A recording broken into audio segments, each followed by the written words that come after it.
What's poppin', world? I know. Y'all think I'm crazy for this one, but I'm gonna go ahead and explain in detail. Y'all read the title, let's get right into it. Real imaginary friends. How ironic, right?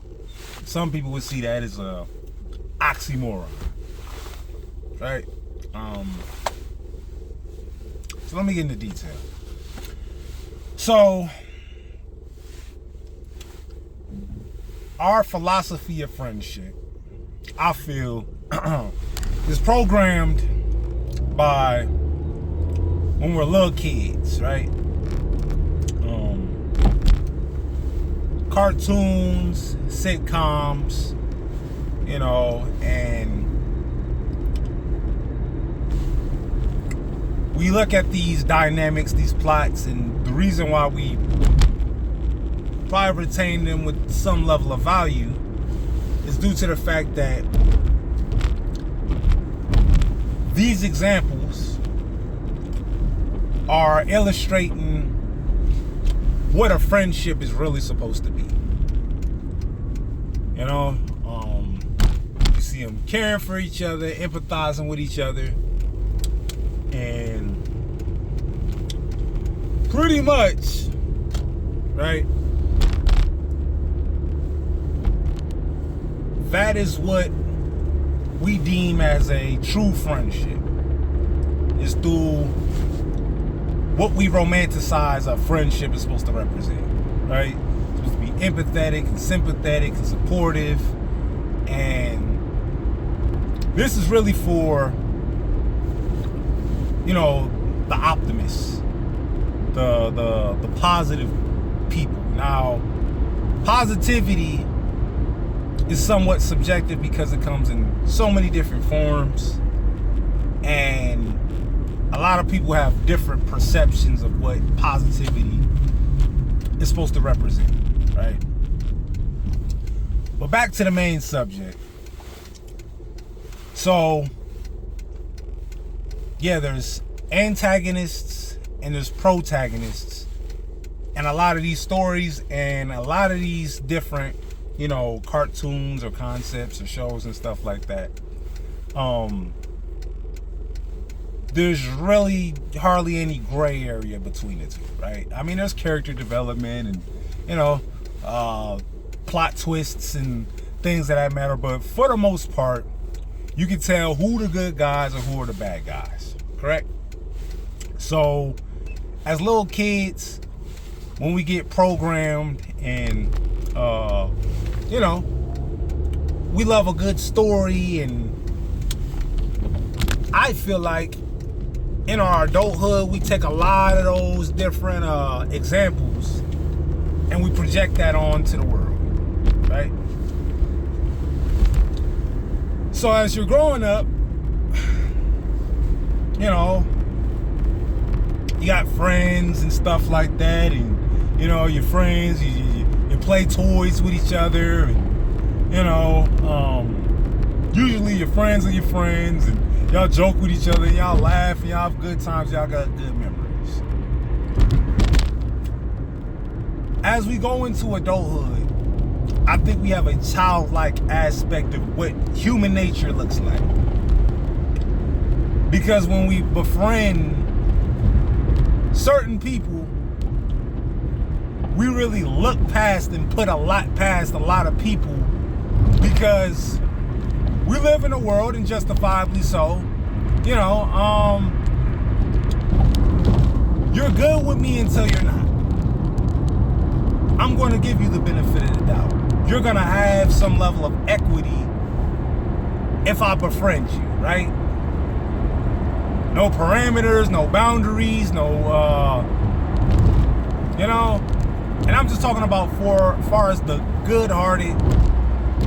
I don't even want to put it like that, because just because you do have boundaries and you do have parameters does not mean you're not a good-hearted person. But I would say the naive,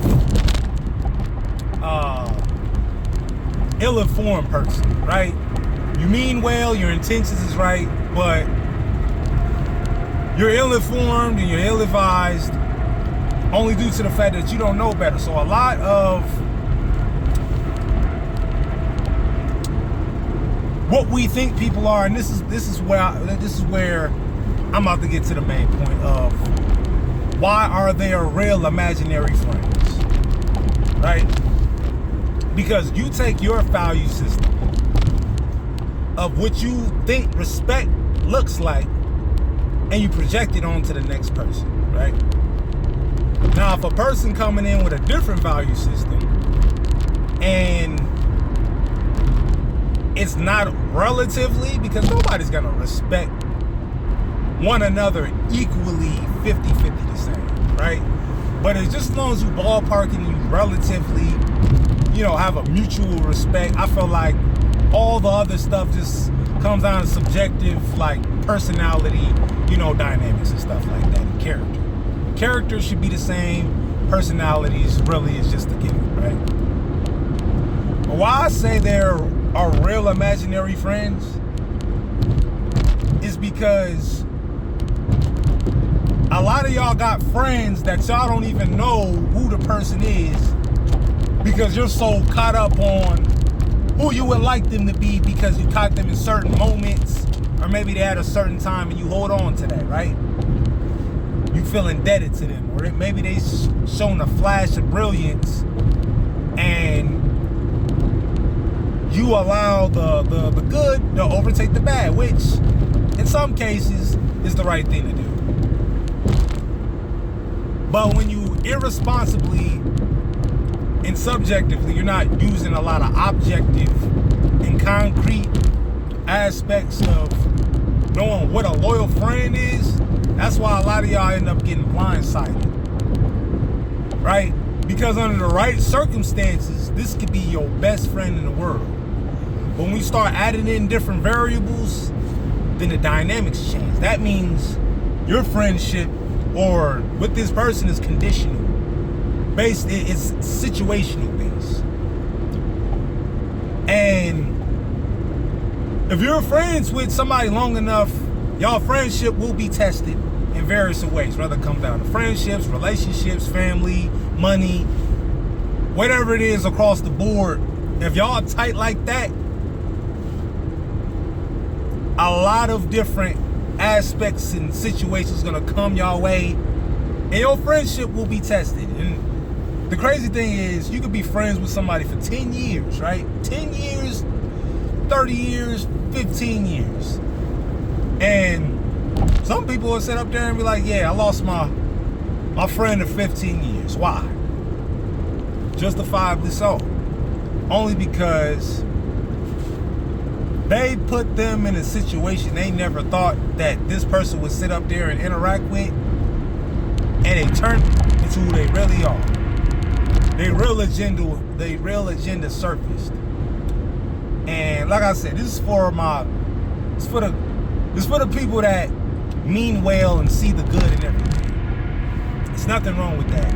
But you have to do it with a certain level of responsibility, because projecting that everybody's gonna have your best interests and everybody's trying to win and everybody's trying to, play by the rules, and there aren't just, this is a broken game, right? Human nature, human interaction is a broken game. It's not fixed in a way to where because you can help somebody out, right? That will